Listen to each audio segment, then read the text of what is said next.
May mga bagay na sadyang nangyayari lang para tayo ay gulantangin. Ikaw, ano bang isang bagay na naganap sa buhay mo na talagang nakakawindang, nakakagulat, nakakagulantang? Anyways, bago natin simulan ang ating tampok na kwento for today's video, mag-hi and hello muna ako sa inyong lahat. Maraming salamat sa pagbisita mong muli dito sa ating munting tahanan. At syempre kung hindi ka pa subscriber, please do subscribe to this channel. At idamay nyo na rin, buksan nyo na rin ang inyong mga Facebook at hanapin nyo itong Shop in Style. Ayan, kita nyo naman pangalan pa lang, Shop in Style. Diba? Ang ganda na. Syempre, pa-subscribe at pa-follow na rin at huwag niyong kalimutan na mag-check ng kanilang mga paninda dyan dahil sigurado ako 101% na talagang legit, syempre original at napakagaganda naman talaga ng mga qualities. Kaya hanapin nyo na ang Shop in Style sa Facebook. At syempre, wag na natin tong patagalin dahil alam kong medyo na-excite na kayo at ako din naman. Hindi ko talaga binasa ito dahil sabi nung nag-edit nito, nag-proofread, huwag mo munang basahin. Mamaya na, pag nag-record ka na. Kaya eto na, sabay-sabay tayong magulantang. Dito lamang sa Dear Mama Mia.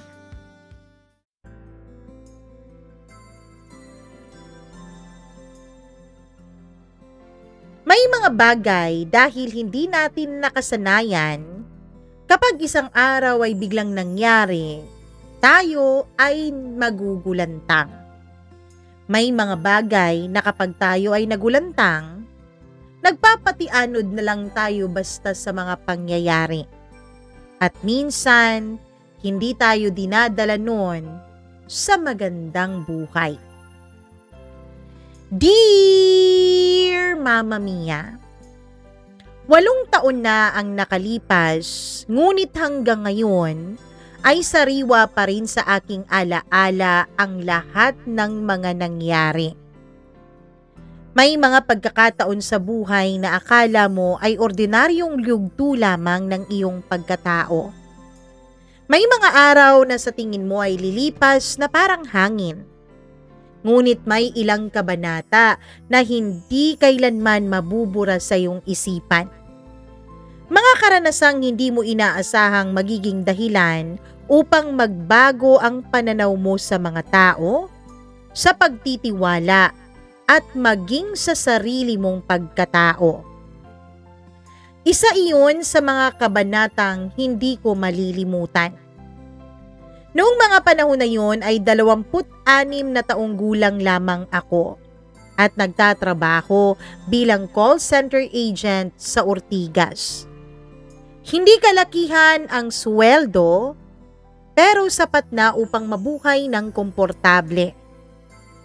Katulad ng maraming probinsyanong nakipagsapalaran sa Maynila, nangangarap din akong makaipon at magkaroon ng mas magandang kinabukasan. Nangungupahan ako noon sa isang lumang apartment. Hindi yun mamahalin, hindi rin yun maganda kung ikukumpara sa mga bagong condominium na nagsusulputan noon sa paligid ng Ortigas. Ngunit may kakaibang charm ang apartment na yun. 2 palapag ang unit. Sa ibaba ay maliit na sala, kusina at banyo. Sa itaas naman ay 2 kwartong magkatapat.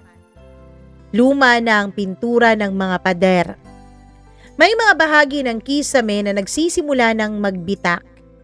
Kapag umuulan ng malakas, maririnig mo ang bawat patak na tumatama sa yero na tila isang lumang awitin ng lungsod. Pero para sa akin, tahanan yun, Mama Mia. Noong una, may kasama akong kaopisina na taga Cebu. Magkasundo kami at hati kami sa renta kaya hindi ganong mabigat ang mga gastusin. Subalit isang araw ay bigla siyang kinailangang umuwi sa kanilang probinsya dahil sa seryosong problema ng pamilya.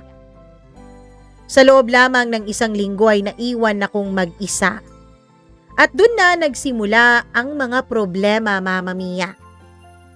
Sa Maynila, hindi biro ang renta, lalo na kung ikaw lamang ang sasalo ng lahat ng mga bayarin. Nagsimula akong mag-compute gabi-gabi habang nasa trabaho. Renta, tubig, kuryente, internet, pagkain, pamasahe. Unti-unti kong napagtanto na hindi ko kakayaning mag-isa ng matagal. Kaya naman nag-post ako ng isang advertisement online. Naghahanap ako ng makakashare sa apartment. Hindi ko alam noon na ang simpleng advertisement na yon ang magiging dahilan upang makilala ko sina Jake at Tin. At sa pagpasok nila sa buhay ko ay magsisimula ang isang serye ng mga pangyayaring hindi ko kailanman inakalang aking mararanasan. Sabado ng hapon nang unang dumating sina Jake at Tin upang tignan yung apartment. Magkahawak sila ng kamay nang umakyat sa hagdan. Unang tingin pa lamang ay halatang matagal na silang magkasintahan. May natural na lambing sa kanilang dalawa. Yung tipong hindi pilit. Yung tipong alam mo na matagal na nilang binuo. Hindi nagpapapansin. Pero makikita mo agad na komportable talaga sila sa isa't isa. Si Jake ang unang nagpakilala, Mama Mia. Matangkad siya, maayos manamit, may kumpiyansa sa pagsasalita. Samantalang si Tin naman ay tahimik lang sa simula. Ngunit nang ngumiti siya, tila lumiwanag ang buong sala. Hindi siya yung tipikal na modelong makikita mo sa mga magazine, ngunit may kakaiba siyang dating. Yung uri ng kagandahang hindi agad makakalimutan. Habang ipinapakita ko sa kanila ang buong apartment, napansin kong paulit-ulit silang nagkakatinginan. Parang may sariling usapan gamit lamang ang kanilang mga mata. Nang matapos ang tour, nagtanong sila tungkol sa renta, mga bayarin at mga patakaran sa bahay. Maayos silang kausap, magalang at higit sa lahat mukhang responsable. Kaya nang sabihin nilang kukunin nila ang bakanting kwarto, hindi na ako nag-atubili pa o nagdalawang isip pa, Mama Mia. Hindi ko alam noon na ang simpleng desisyong iyon ang magiging simula ng isa sa pinakamagulong yugto ng aking buhay. At habang pinapanood ko silang maghakot ng kanilang mga gamit kinabukasan, wala akong ideya na ilang buwan lang mula noon. Ang tahimik kong buhay sa lumang apartment ko ay tuluyan palang magbabago, Mama Mia. Sa unang 2 linggo matapos lumipat sina Jake at Tin, halos wala kaming naging pagkakataon upang tunay na magkakilala. Magkaiba kasi ang mundo namin. Ako ay panggabi sa trabaho, samantalang silang dalawa ay pang umaga. Kapag papasok na ako sa trabaho ay pauwi naman sila. Kapag pauwi ako mula sa trabaho ay naghahanda naman silang umalis. Parang 3 taong nakatira sa iisang bahay pero magkakaibang oras ang sinusunod. Gayunpaman, unti-unti ko pa rin silang nakikilala at pati na rin ang kanilang mga ugali. At habang tumatagal, lalo kong napapansin na tila hindi sila ordinaryong magkasintahan, Mama Mia. Isang umaga, 6:00 na ng umaga nang makauwi ako mula sa opisina. Pagod na pagod ako noon. Mahirap ang naging shift ko. Sunod-sunod ang reklamo ng mga customers at halos wala akong pagkakataong makahinga ng maayos. Papasok ako sa apartment nang madatnan ko si Jake sa may kusina. Nagluluto siya ng almusal. "Oy bro, kumain ka na?" tanong niya. Napailing ako. Diretso tulog na ako. Pagod na pagod ako eh. Ngumiti siya. Sayang, mukhang napasobra pa naman tong bacon na niluto ko. Natawa ako. Sa loob lamang ng ilang linggo, napansin kong likas na mabait itong si Jake. Siya yung tipo ng tao na madaling pakisamahan. Hindi mayabang, hindi palaaway, at marunong makisama. Maraming beses na siyang nag-alok na magluto para sa aming lahat. Minsan pa nga ay siya ang kusang naglilinis ng sala kahit hindi naman siya ang nagkalat. Habang nag-uusap kami ay bumaba naman si Tin mula sa ikalawang palapag. Bagong ligo, basang-basa pa ang buhok. May dala pa siyang hair dryer habang naglalakad. "Good morning," bati niya. "Good morning," sagot ko. Ngumiti siya bago naupo sa tabi ni Jake. Simple lang ang eksena, karaniwan. Ngunit may isang bagay akong napansin. Tuwing magkasama silang dalawa, tila sila may sariling mga mundo. Maliliit na tinginan, munting hawakan ng kamay, mga simpleng bagay na hindi mapapansin ng iba pero halatang may malalim na pagmamahalan. Nung una, Mama Mia, aaminin ko pong naiinggit ako. Hindi dahil sa gusto ko si Tin kundi dahil nakikita kong masaya silang dalawa. Samantalang ako halos 2 taon nang walang seryosong relasyon noon. Lumipas ang mga buwan. Naging normal na bahagi na sila ng araw-araw kong buhay. Minsan ay sabay kaming kumakain. Minsan ay nagkukwentuhan sa sala. Unti-unti kong nalaman ang kanilang kwento. 2 taon na silang magkasintahan. Pareho silang nagtatrabaho sa isang insurance company. Nagkakilala raw silang dalawa sa isang training seminar. At simula noon ay hindi na sila nagkahiwalay pa. Kapag nagkukwento si Tin tungkol sa kanilang relasyon, kapansin-pansin kung paano siya tumingin kay Jake. Parang may paghanga. Parang may malaking pagtitiwala. Parang kumbinsidong-kumbinsido siyang natagpuan na niya ang taong makakasama niya habang buhay. At tuwing nakikita ko yun, hindi ko maiwasang isipin kung meron pa bang ganong klase ng pagmamahalan sa panahon namin. Ngunit habang tumatagal, may mga bagay rin akong napapansin. Mga maliliit na detalye. Mga bagay na tila walang kahulugan sa simula. Subalit kalaunan ay magiging mahalaga. Minsan madaling araw na nang magising ako upang uminom ng tubig. Tahimik ang buong apartment, madilim.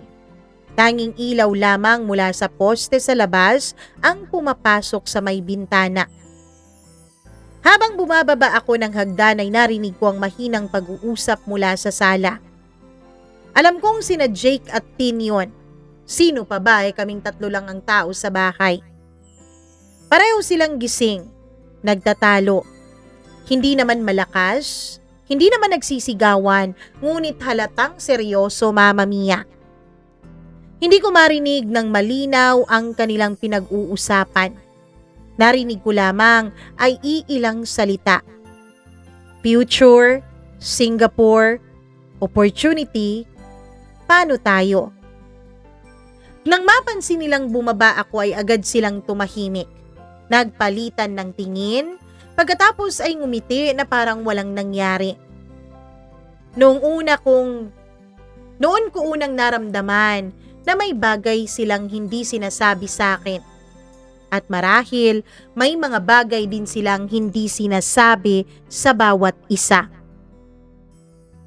Sa mga sumunod na buwan, naging mas malapit kami.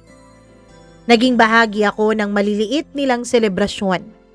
Mga birthdays, mga simpleng salusalo. Mga gabing nanunood kami ng pelikula sa sala kapag wala akong pasok. Para kaming maliit na pamilyang binuo ng isang pagkakataon. Ngunit hindi ko alam noon na habang lumalalim ang aming pagkakaibigan, papalapit din kami sa isang pangyayaring magpapabago sa lahat. Dahil isang gabi, Isang simpleng imbitasyon lamang para sa inuman ang magbubukas ng pinto sa mga lihim na matagal nang nakatago. At pagkatapos noon, hindi na muling magiging pareho ang apartment na tinitirhan namin sa may Mandaluyong. Mama Mia, may mga gabi talagang hindi mo inaasahang magiging bahagi ng buhay mo. Mga gabing nagsisimula sa simpleng tawanan, simpleng kwentuhan, simpleng pagsasama-sama.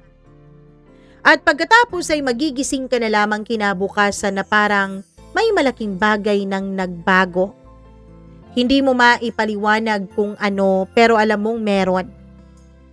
Ganito nagsimula ang gabing yon. Sabado noon, isa sa mga bihirang pagkakataon na wala akong pasok. Maghapon akong gumala sa mall para bumili ng ilang bagong damit. Malapit nang dumating ang taunang team building ng kumpanya namin, kaya kailangan kong magdagdag ng disenteng mga damit sa aking aparador. Bandang alas 7 ng gabi nang makauwi ako. Habang umaakyat ako sa hagdan papunta sa apartment, ay napansin kong may mga mahihinang tugtog ng musika mula sa loob. Kasabay noon ang tunog ng tawanan. Nang buksan ko ang pinto ay agad akong sinalubong ng amoy na inihaw na liempo at amoy ng alak. Nasa sala sina Jake at Tin. May nakahandang mga bote ng beer sa center table, may chips, may mani, may inihaw na pagkain. At mukhang matagal na silang nagsimula. "Uy, sakto ang dating mo bro," sigaw ni Jake. "Halika rito." Ngumiti si Tin habang kumakaway. "Join ka sa amin." Mama Mia, hindi naman talaga ako mahilig sa inuman. Sa katunayan, mabilis po akong tamaan ng alak. Pero ilang buwan na rin kaming magkakasama sa iisang bubong at yun ang unang pagkakataong talagang inimbitahan nila akong sumama sa kanilang bonding.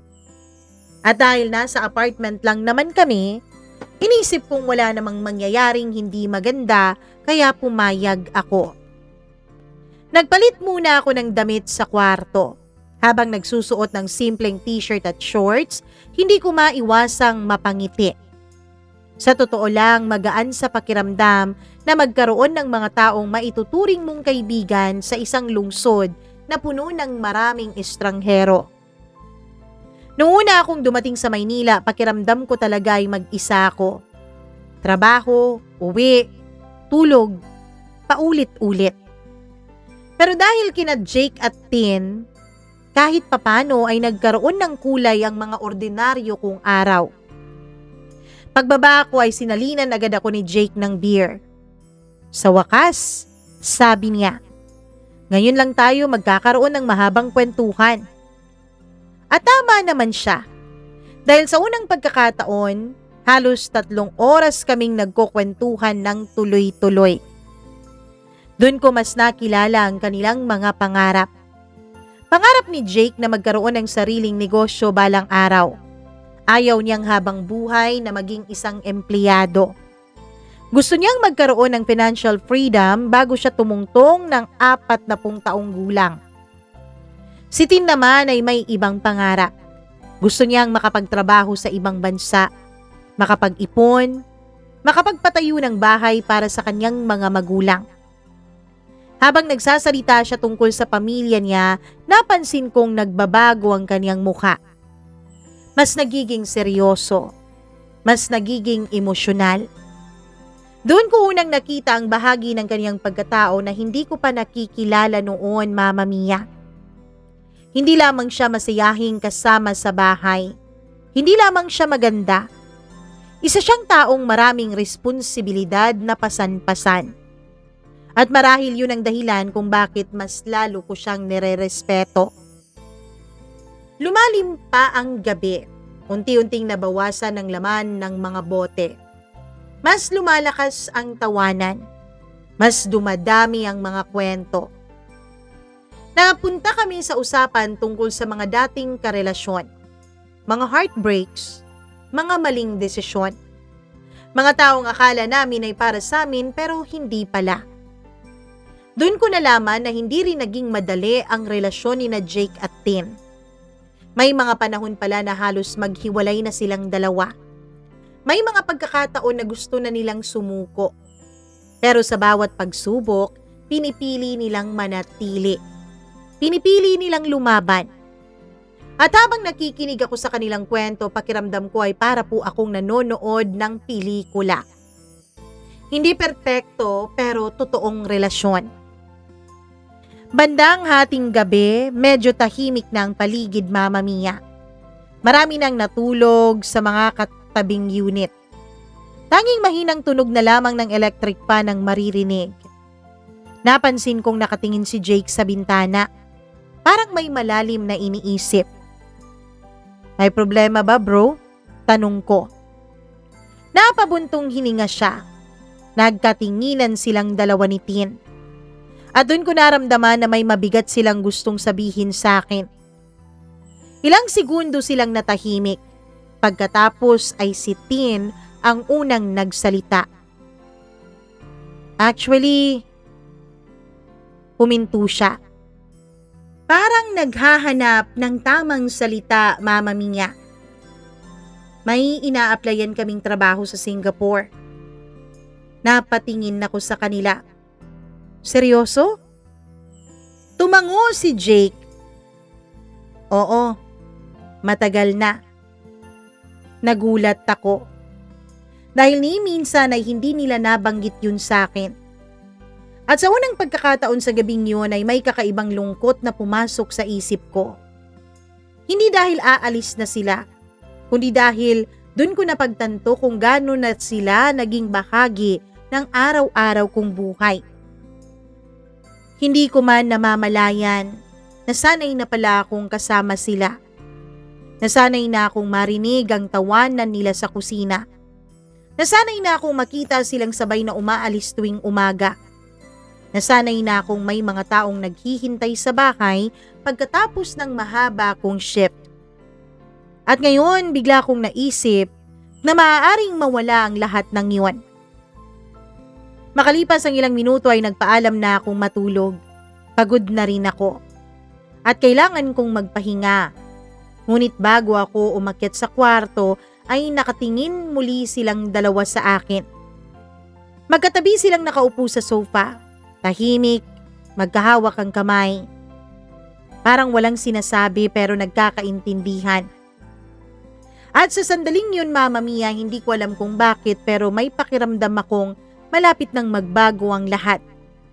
Hindi ko alam kung paano at lalong hindi ko alam kung gaano kalaki ang magiging epekto nito sa aming tatlo.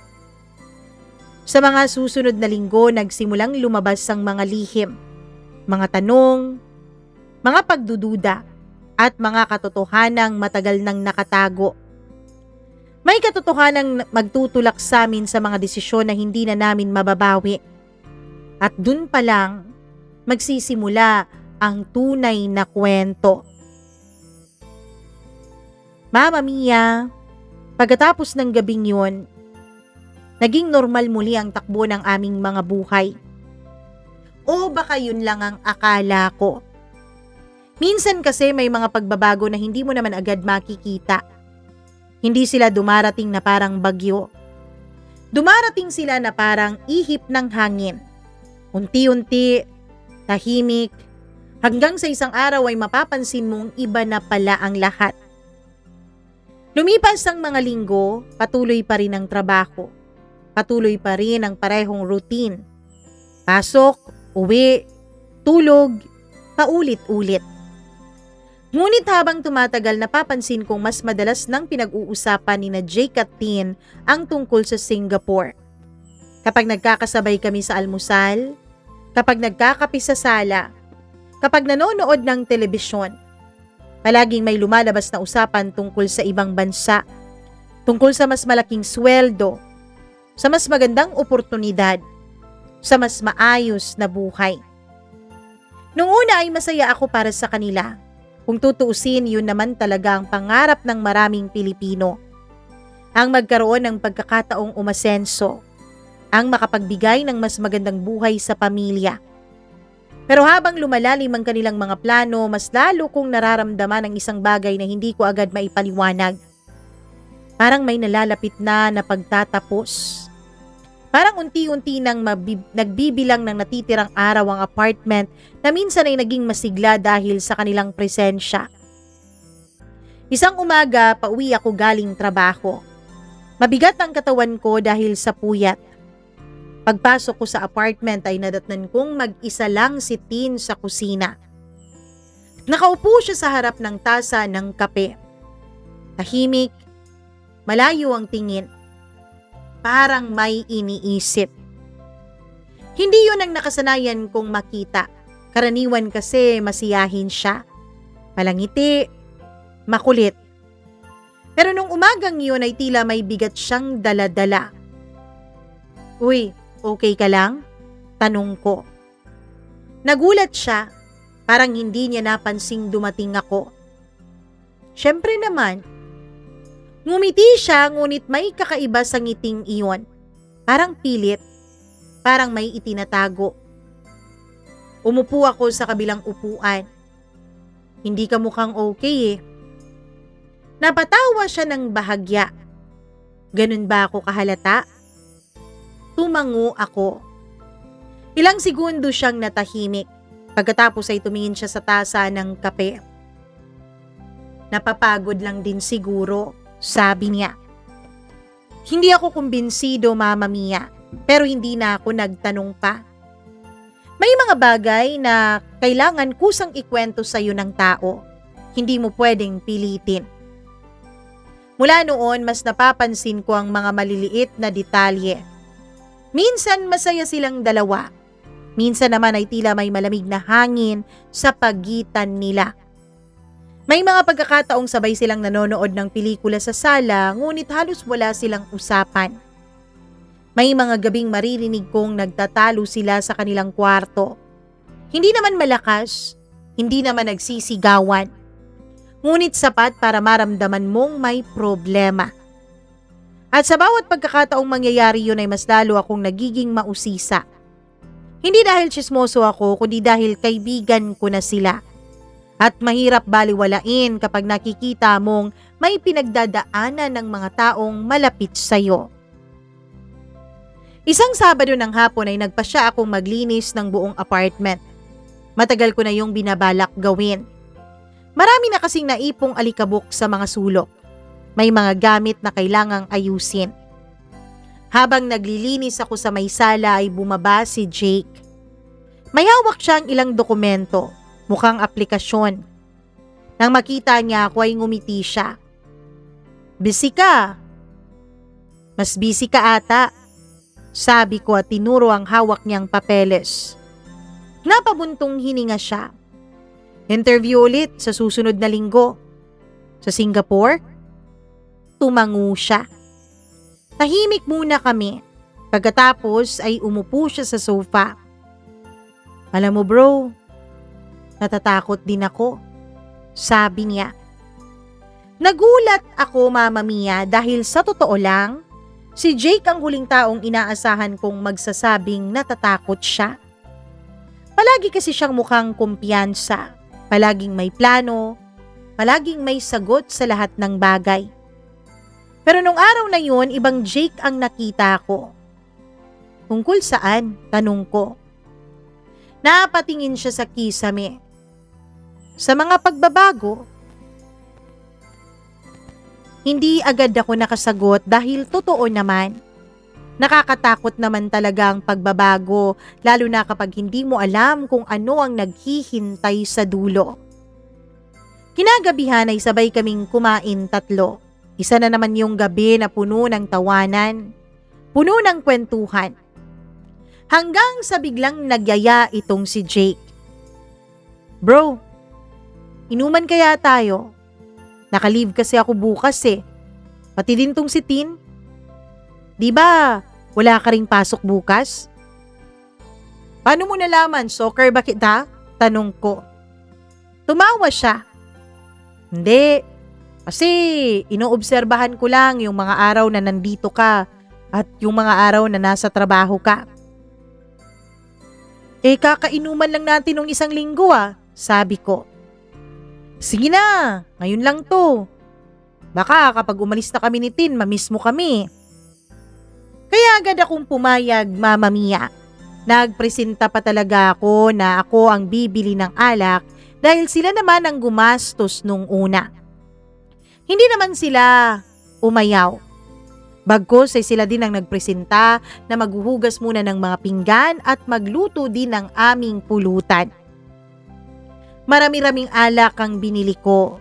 Dahil nga, Mama Mia, gusto ko noon na magkaroon ng pagkakataon na mas makilala sila. Total wala namang pasok kinabukasan. Malapit lang ang pinagbilhan ko ng alak kaya mabilis lang akong nakabalik. Pagbalik ko ay nasa kusina pa rin sila at mukhang pati paghuhugas ng pinggan ay pinagtutulungan nilang gawin.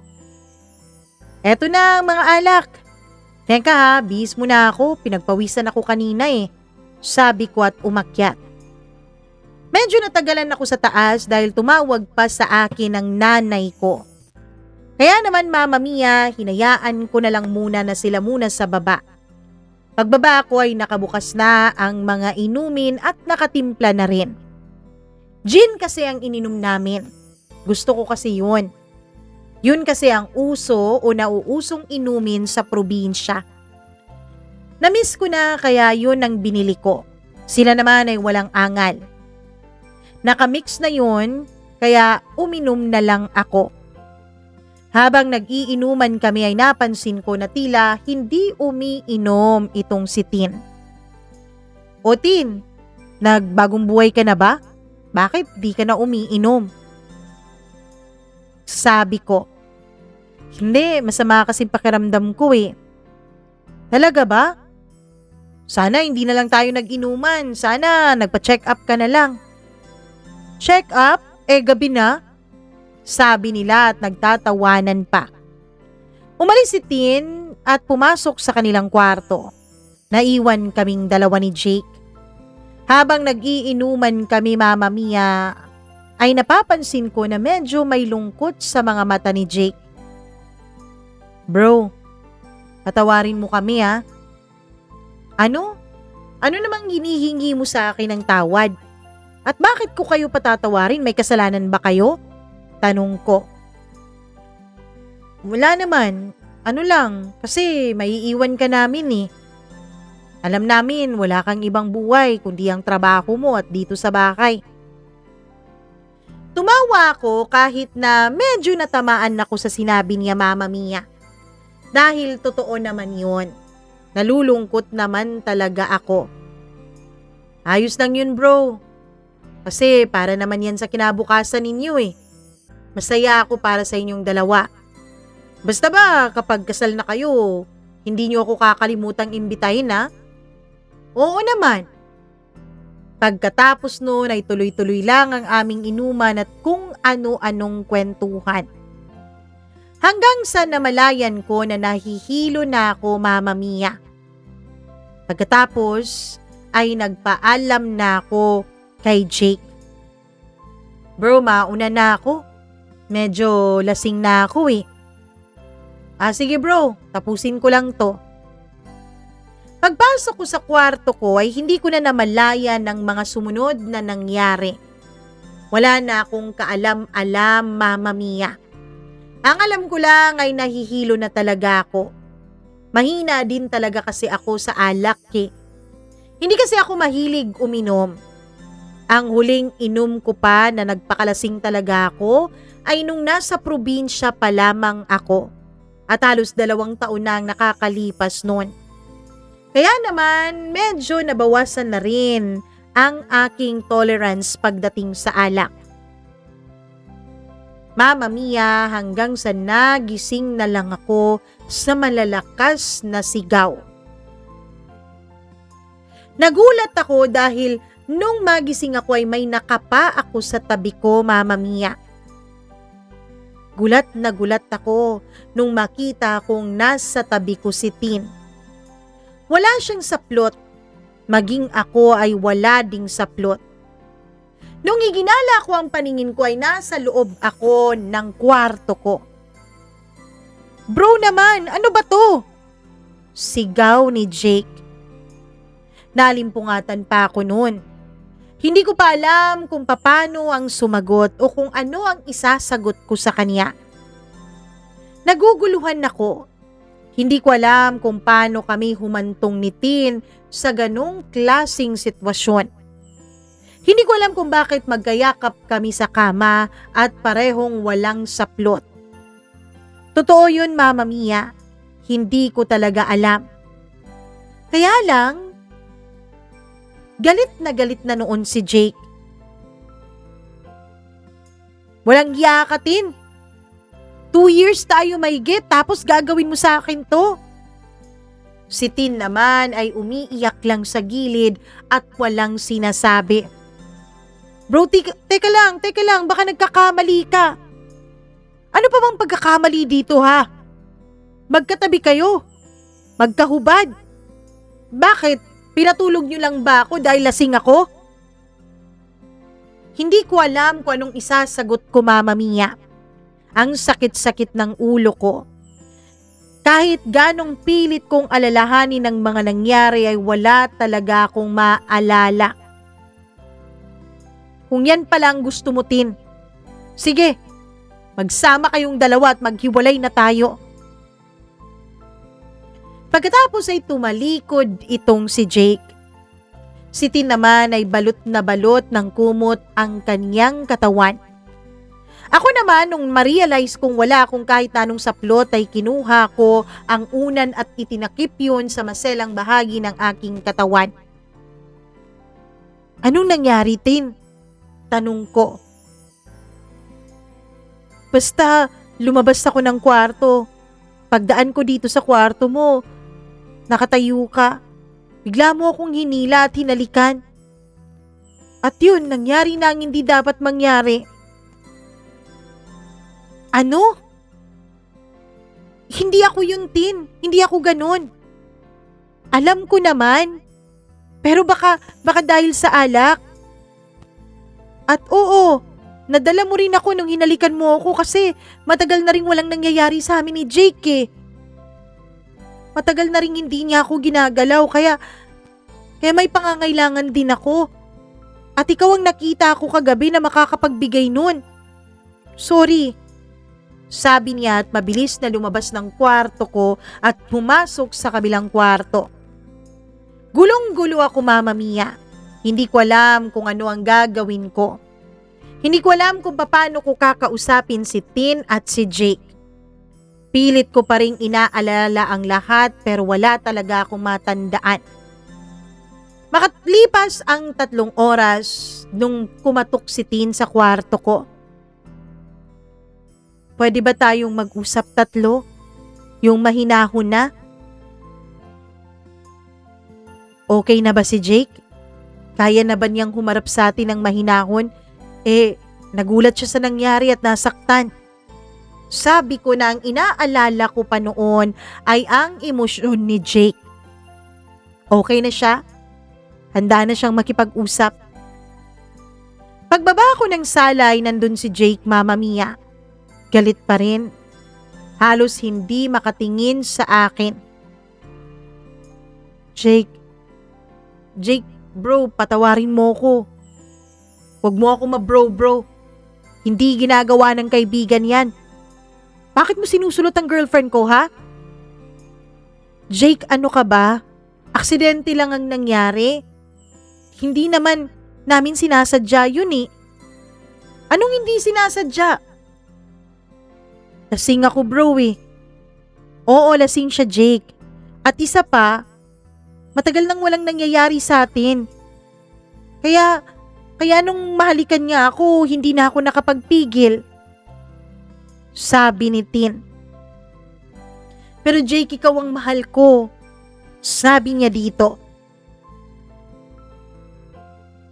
Diba? Hindi naman ako ang unang nagkasala sa relasyon natin. Diba nung hindi pa tayo nagwa 1 year, may kaibigan ka rin naman na kinama mo dahil lasing ka? So ano to, Tin? Gumaganti ka? Tanong ni Jake. Hindi!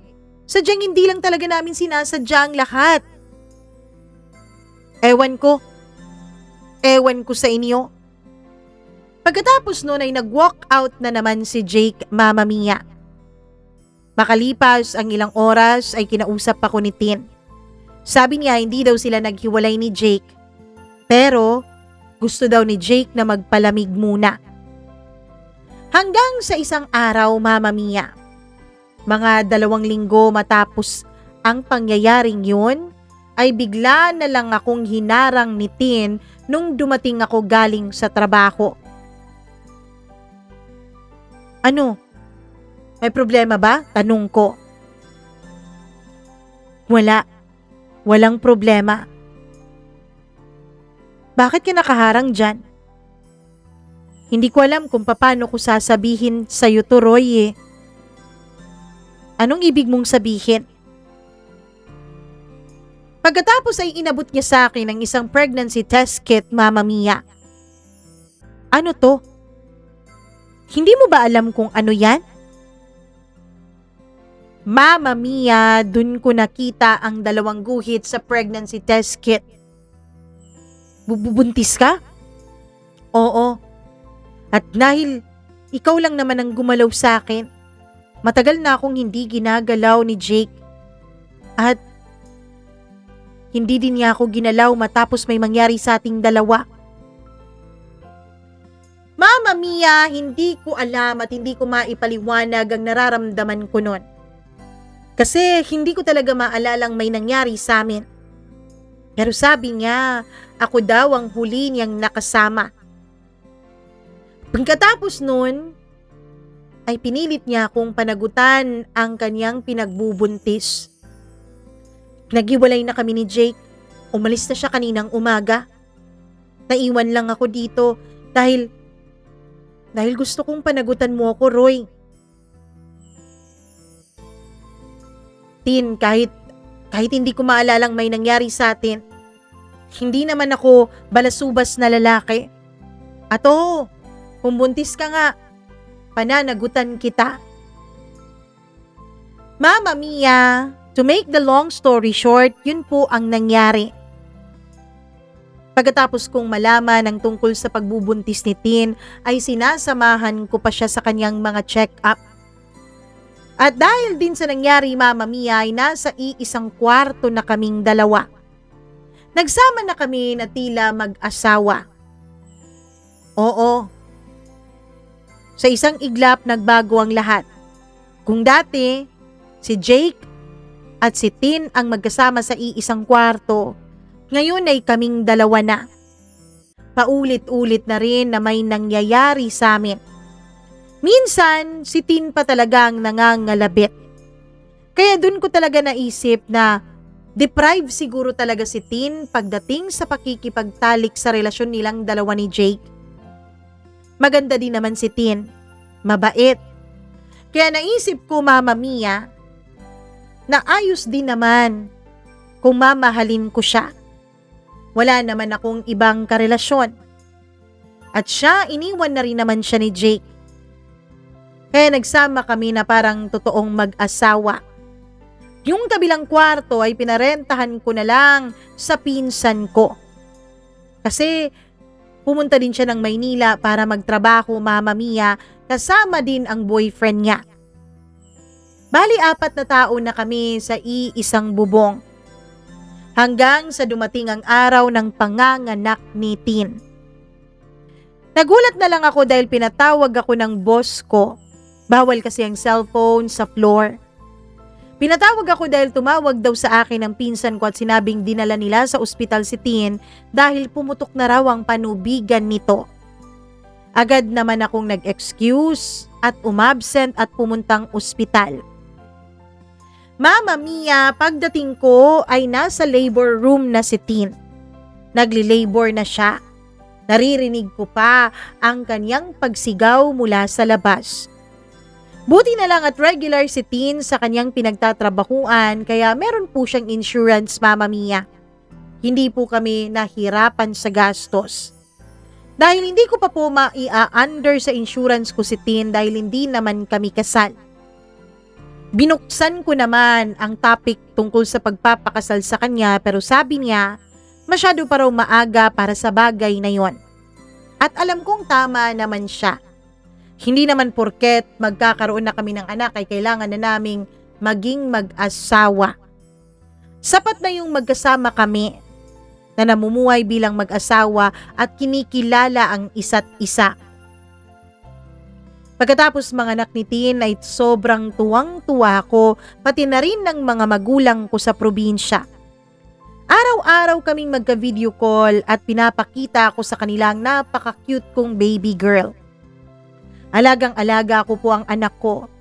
Ang pinsan ko Mama Mia ay hindi na rin po nagtatrabaho dahil nabuntis din ito ng boyfriend niya. Pinatigil siya ng boyfriend niya dahil seaman din naman ito. Kaya, ang ginawa niya ay tumutulong siya sa amin ni Tin sa pag-aalaga kay baby. Lumipas ang mga araw at naging maganda naman ang takbo ng pagsasama namin ni Tin. Hanggang sa isang araw, sabi ng pinsan ko ay uuwi na raw siya ng probinsya at dun na raw siya manganganak. Kaya, pinaluwas ko na lang ang nanay ko para tumulong sa akin sa amin ni Tin sa pag-aalaga kay baby habang naghahanap pa kami ng pwedeng kuning kasambahay. Isang araw Mama Mia, pag-uwi ko galing trabaho ay gulat na gulat ako dahil nakaabang sa may pintuan ang nanay ko bit-bit ang baby ko. O Nay, ano nangyari? Kagabi pa kita tinatawagan anak. Bakit hindi ka sumasagot? Nay, hindi ko alam eh. Hindi ko nadala yung cellphone ko. Baka naiwan ko sa loob ng kwarto namin ni Tin. Bakit ka nga pala tumatawag? Anak, si Tin. Umalis siya kahapon. Kagabi, pagkatapos mong umalis agad siya na para bang matagal na siyang nakaimpake. Ano? Saan naman daw siya pupunta? Sabi niya, gusto raw niya ng magandang future.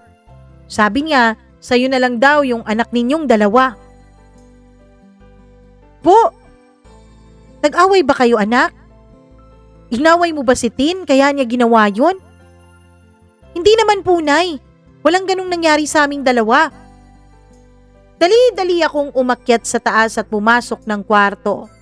Pagpasok ko, pagbukas ko ng cabinet ay wala na nga ni isang gamit ni Tin doon. Mama Mia, hinanap ko ang cellphone ko at nakita ko ito sa ilalim ng unan ko. Hindi ko alam kung ako bang naglagay noon pero sigurado ako na hindi dahil hindi naman ako naglalagay ng cellphone sa kama. Baka sinadya yun ni Tin.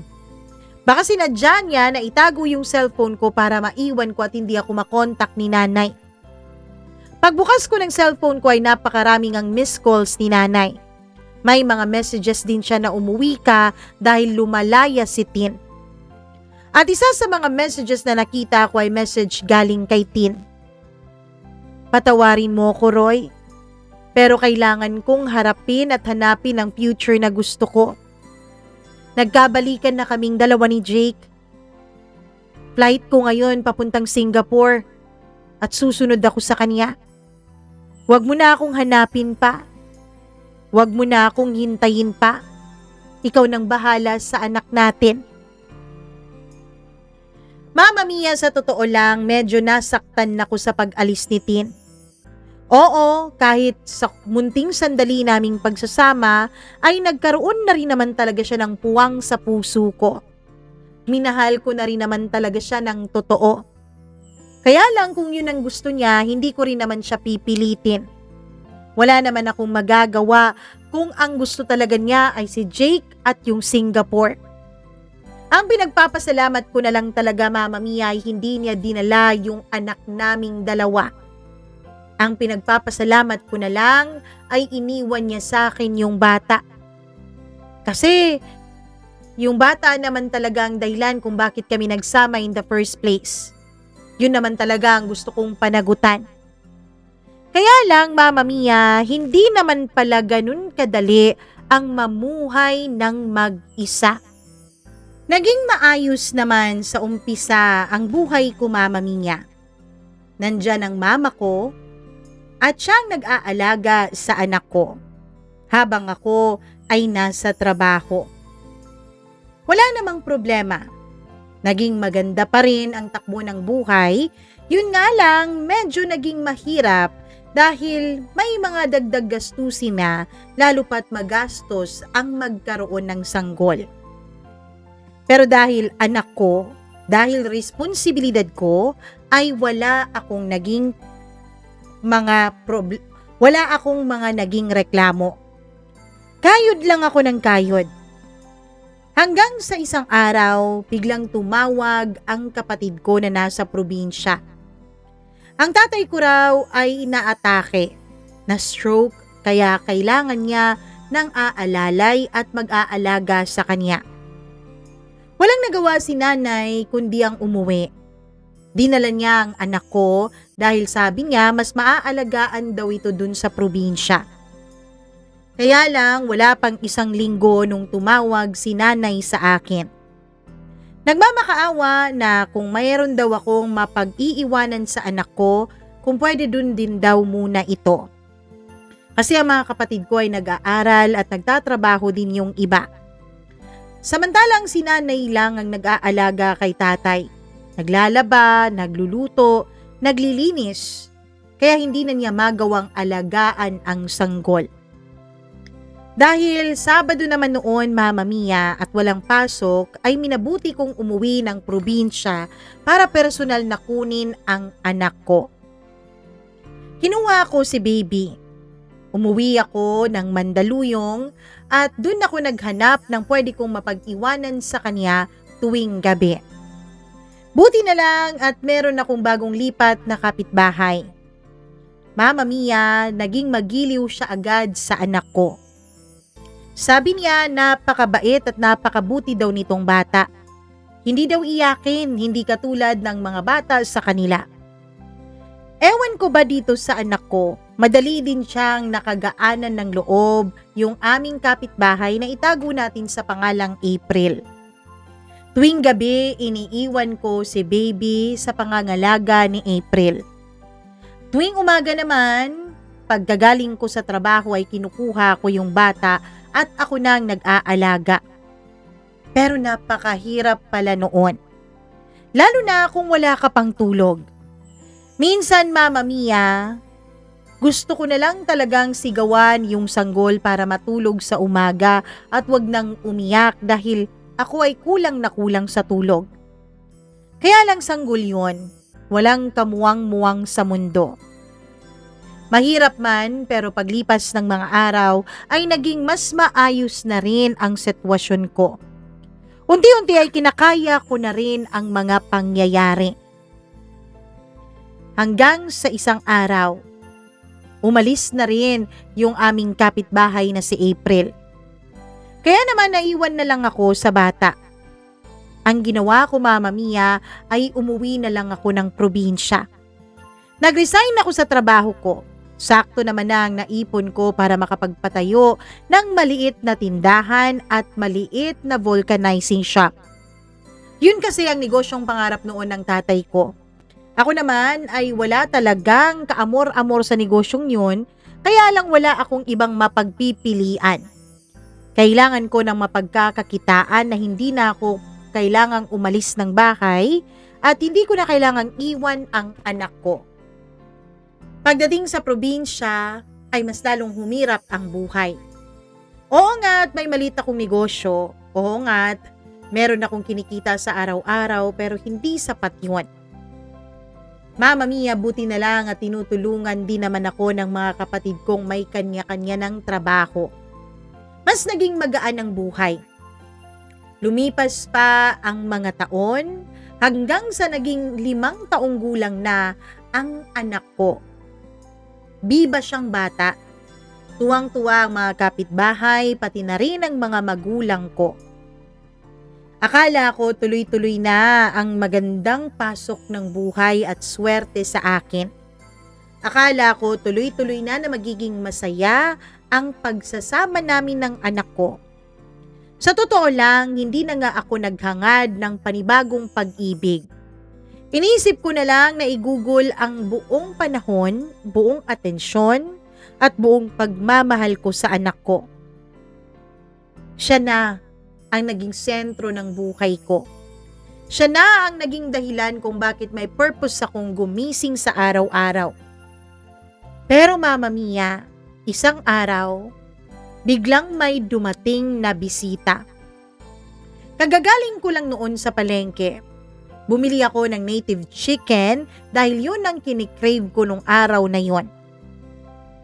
Gulat na gulat ako dahil may magarang sasakyan sa labas ng bahay. Isang sasakyan na maganda. Pagkapasok ko sa loob, ang nanay ko ay malakas ang boses. Bakit ka pa bumalik dito ha? Iniwanan mong mag-isa ang anak ko noon. Alam mo ba, nag-resign siya sa kanyang trabaho?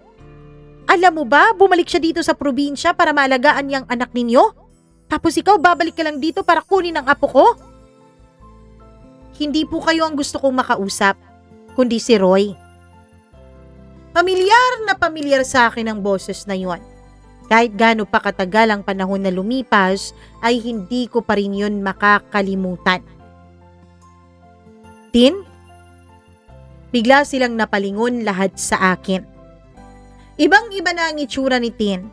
Kung dati ay medyo mahinhin na masiyakin, na maganda at simple. Ngayon Mama Mia ay parang napakasophistikada na niya. Makapal ang make-up, pero maganda naman ang pagkakalapat. Maganda at magagara ang mga damit na suot, pati na rin ang cellphone na hawak niya. Kaya alam mo talagang umasenso siya ng husto sa buhay. Anong ginagawa mo dito? Tanong ko. Roy, buti naman at nandito ka na. Andito ako para kunin ang anak ko. Ano? Ang tingin mo sa bata? Laruan? Noong mga panahon na yun ay wala ang anak ko at nasa kabilang bahay. Sa bahay ng pinsan ko at nakikipaglaro sa mga anak din nito. Roy, ako ang nanay niya. Wala pang 6 years old ang bata. Hindi tayo kasal, kaya nararapat lang na sa akin yung anak ko. At ngayon mo pa yan naisip, Tin? Bakit? Dahil ba mayaman ka na?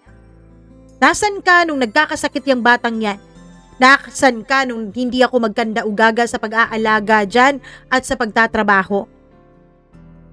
Roy, hindi na natin kailangang magdrama. Pwede ko namang bayaran lahat ng nagastos mo sa bata. Basta kukunin ko na siya. At sa mata ng batas, sa akin siya. Alam mo naman yun, di ba? Di ka naman mangmang. Ibang-iba ka na, Tin. Bakit mo kukunin ang anak ko? Bakit di na lang kayo gumawa ng anak ninyo ni Jake? Gumawa nga kami. Si Ella. Kaya ako siya kukunin. Mama Mia, para pong tinamaan ng kidlat ang tenga ko. Hindi ako makapaniwala sa narinig ko. Napansin siguro ni Tin na parang nagpo-proseso pa ang utak ko sa aking narinig. Oo, tama ka dyan. Anak namin ni Jake ang bata. Di ka ba nagtaka kung bakit early siya ng ilang linggo nang ipinanganak ko? Palibasa kasi hindi ka matanong eh. Palibasa kasi masyado kang mabait. Anong ibig mong sabihin, ha? Sigaw ng nanay ko. Huwag po kayong makialam dito. Kami po ni Roy ang nag-uusap. Anak ko yung sinasabi mo at sinasaktan mo. Sigaw ulit ni nanay. Nay, ako na pong bahala dito. Anong ibig mong sabihin dun, Tin? Tama ka. Hindi mo anak si Ella. Bakit sabi mo, walang ibang gumalaw sa'yo kundi ako? Walang nangyari sa atin, Roy. Naalala mo pa ba na magigising ka tuwing gabi at nag-aaway kami ni Jake? Yun ay dahil nararamdaman ko na noon na parang buntis ako. Hindi ko pa alam kung totoo eh. Tapos nauna pang ma-approve ang mga papeles ni Jake. Nauna pa siyang ma-hire, samantalang ako ay hindi makuha-kuha. At dahil sabi ko sa kanya ayokong walang kikilalaning ama ang anak ko, isang ideya ang sinabi niya. At yun nga, na ikaw ang paakuin sa bata. Pero nagsama tayo bilang mag-asawa. May nangyayari sa atin. Paano mo naatim yun? Roy, sex is sex. Hindi mo ba alam yun? Palibasa probinsyano ka eh. Normal lang na maghanap ng sex ang katawan ng tao. Tanggap yun ni Jake. Basta wag akong magpabuntis sa'yo. At ngayon, kasal na kaming dalawa. Handa na kami na kunin si Ella. Handa na kaming maging magulang niya. Hindi niyo makukuha ang bata sa akin. Ako ang nagpalaki sa kanya, kaya para sa akin siya. Anak ko siya. Ako ang nanay, kaya sa akin siya. At isa pa, wala ka naman talagang karapatan dahil hindi ka naman niya tunay na ama. Pero ako ang amang nakalagay sa birth certificate niya. Tama ka. Doon ako nagkamali. Dahil tinawagan ka pa talaga ng mga tao nung nanganak ako. Hindi sana kita papipirmahin doon para walang komplikasyon. Pero handa akong ilaban to sa korte, Roy. Kahit na anong mangyari, handa akong ilaban to sa korte. Mama Mia, pagkatapos noon ay tumalikod na si Tin. Akala ko ay tuluyan na siyang aalis. Pero nung tumatakbo palabas sa bahay ng pinsan ko si Ella at tinatawag ako ay dun natigilan si Tin. Nung papalapit sa akin si Ella, Mama Mia, ay dun ko lang napansin ang malaking pagkakahawig pala ng kanyang mga mata at ilong kay Jake. Napakasaklap ng kapalaran ko. Hindi ko alam kung paano ako napunta sa ganito. Hindi ko alam kung anong naging kasalanan ko sa mundo at bakit ganito kalala ang parusa ko. Ella? Ella, ako ang mama mo. Biglang pakilala ni Tin sa bata. Siyempre, ang natural na reaksyon ng bata ay natakot at nagtaka. Agad itong tumakbo at nagtago sa likod ko. Roy, alam mo, mas mapapangalagaan ko si Tin. Mas mapapangalagaan ko si Ella. Mas mabibigyan ko siya ng magandang buhay. Kami ng tunay niyang amang si Jake. Gulong-gulo ang anak ko noon, Mama Mia. Agad ko siyang pinapunta kay nanay at pinapasok sa loob. Gawin mo na ang lahat ng kaya mo, Tin. Ipakulong mo na ako't lahat. Pero kahit anak mo at anak ninyong dalawa ni Jake si Ella, hindi pa rin may pagkakailang sa loob ng 5 taon ako ang nagpakatatay sa bata. Ako ang nag-alaga. Ako ang naghirap. Ako ang nagsakripisyo. Pwede ba, Roy? Huwag na natin tong pakumplikahin pa. Pwede naman kitang bayaran sa lahat ng ginastos mo. Kung trabaho ang gusto mo, pwede kitang maipasok. May kakilala ako sa isang kilalang call center dun sa Maynila. Hindi ka talaga nakakaintindi, Tin, no? Ginamit niyo na ako ni Jake. Pinagkaisahan niyo na ako. Tanggap ko na yon. Natanga ako.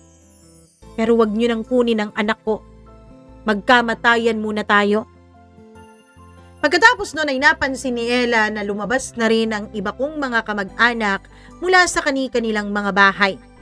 Siguro naisip niya na wala talaga siyang laban sa araw na yon, kaya umalis na siya, Mama Mia. Pero hindi dun natapos ang lahat. Ilang beses na nagpabalik-balik si Ella. Nagpatulong pa siya sa DSWD ng aming lugar. Pero nung nalaman ng DSWD ang totoong nangyari, ang sabi nila ay mas komplikado pa ito. Mama Mia, sobrang kaba ang naramdaman ko noon. Hindi ko alam kung anong mangyayari. Akala ko talaga ipupursu ni Tin ang pagkuha sa akin ng bata. Pero simula nung kausapin siya ng DSWD ay hindi na siya nagbalik pa hanggang ngayon. Sa ngayon, Mama Mia, ay magwa8 taon na ang anak ko. nandito pa rin ang takot sa puso ko. Nandito pa rin ang takot na baka isang araw ay bigla na lang siyang kunin sa akin ng mga magulang niya.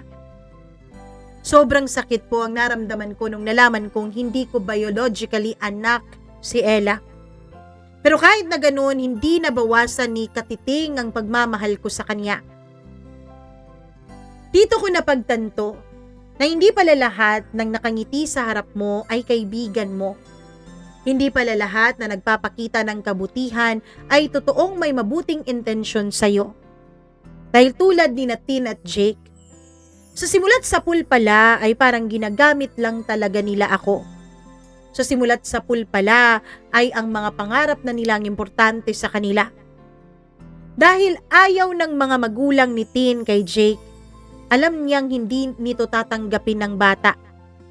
At wala rin namang mga pamilya si Jake. Patay na ang parehong mga magulang niya at wala siyang kapatid kaya wala din siyang mapag-iiwanan sa bata. Kaya ang naisip nila ay ako. Hindi ko alam kung anong nakita nila sa akin kung bakit naisip nilang kay dali kong lokohin. Pero siguro tama naman talaga sila, Mama Mia. Dahil kay dali din nila akong nauto na may nangyari sa amin noon ni Ella, ni Tin kahit na wala at ang naging bunga nun ay si Ella. Kahit na ang totoo ay anak naman pala nila ito ni Jake. Sobrang sakit po ng nararamdaman ko. Pero alam kong mas masasaktan ako kung tuluyan nilang ilalayo sa akin ang anak ko, Mama Mia. Isa lang po ang pinagdadasal ko ngayon. Sana wag dumating yung panahon na biglang bumalik na naman si Tin at si Jake at kunin na naman ang anak ko sa akin. Halos 3 taon na po silang hindi nagpapakita. Sana manatili na lang ganon. Sana magkalimutan na lang kami. Sa ngayon ay unti-unti ko na pong pinapaintindi sa anak ko ang totoong mga naganap tungkol sa kung paano siya napunta sa akin. Hindi pa man buo dahil alam kong hindi pa rin buo ang kanyang pag-iintindi.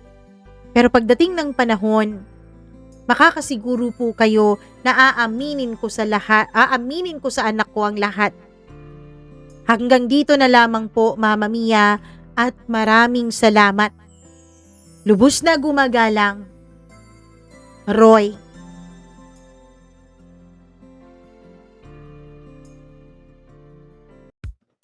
Ay, grabe naman tong kwento ni Roy. Sobra naman to, 'di ba? Bakit ganun? Bakit may mga ganung tao? Bakit may mga taong may manggagamit? Bakit may mga taong walang pakialam kung masaktan yung iba? Basta ang importante, makuha nilang gusto nila. Bakit may mga ganun? Anyways, ipagdadasal namin, Roy, na wag na nga sanang bumalik itong si Tin. Pero para makasigurado ka, make sure to consult a lawyer. Ayun, kumonsulta ka ng abogado para malaman mo kung anong options mo kung sakali mang bumalik itong si Tin at si Jake para kunin sa'yo si Ella. Sabihin mo lahat sa abogado ang lahat-lahat ng nangyari, tapos siya na magpapaliwanag sa'yo dahil kami naman ay limitado ang alam namin sa batas. Hindi namin maipapaliwanag ang lahat kasi hindi naman kami mga abogado. So para masigurado mo na protektado ka at makuha mo ang parang ultimate na para dapat sa'yo, kumonsulta ka ng abogado. Ngayon pa lang, paghandaan mo na, wag ka lang, alam ko prayers can move mountain. I always believe that. Naniniwala ako na grabe talaga ang power ng prayers, pero mas mabuti din talagang maging handa ka. 'Di ba? Malay natin, paano kung biglang dumating tapos hindi ka nakapaghanda? Anong mangyayari? May iwan ka naman, 'di ba?